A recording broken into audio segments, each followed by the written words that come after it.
It started for me back about 7 years ago, where I noticed a little bald patch on my chin, little tiny little round section there.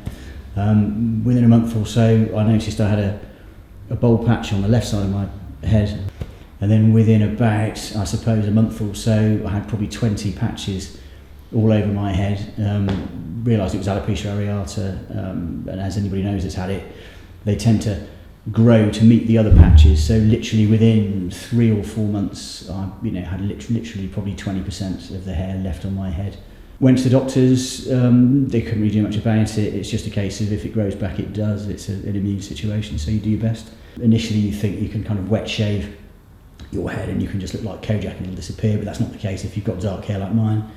It just looks rather like you've got, albeit like a strange pattern tattoo all over your head. So I ended up really just having a hat for every occasion. So you tend to try and avoid weddings and funerals and christenings and things like that where you can't wear a hat, which is obviously tough for me, tough for the family.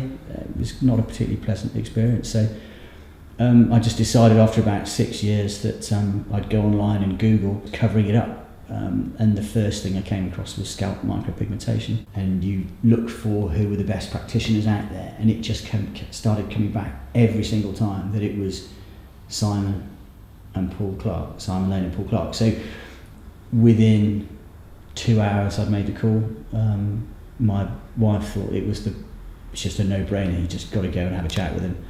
Obviously going to see Simon was great. Obviously he experienced pretty traumatic experience when he was young, went through the same procedure, so it was nice to obviously have something in common with the person that was actually doing the treatment.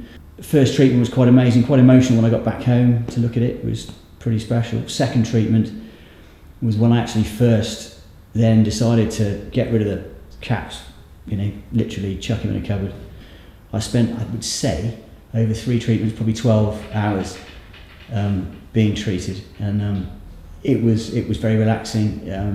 Obviously it can be a little bit unpleasant at times, but not overly so. And we just had a good laugh. It was fine. The time flew by. Some people haven't mentioned it ever since.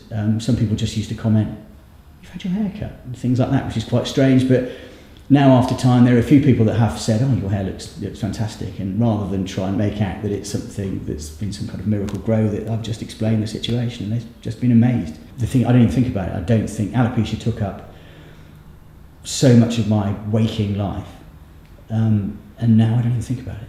It's been a massive life change for me, and I think I wish I discovered it years and years and years ago. It's anyone with this condition, it's just a no-brainer. You just got to get it done.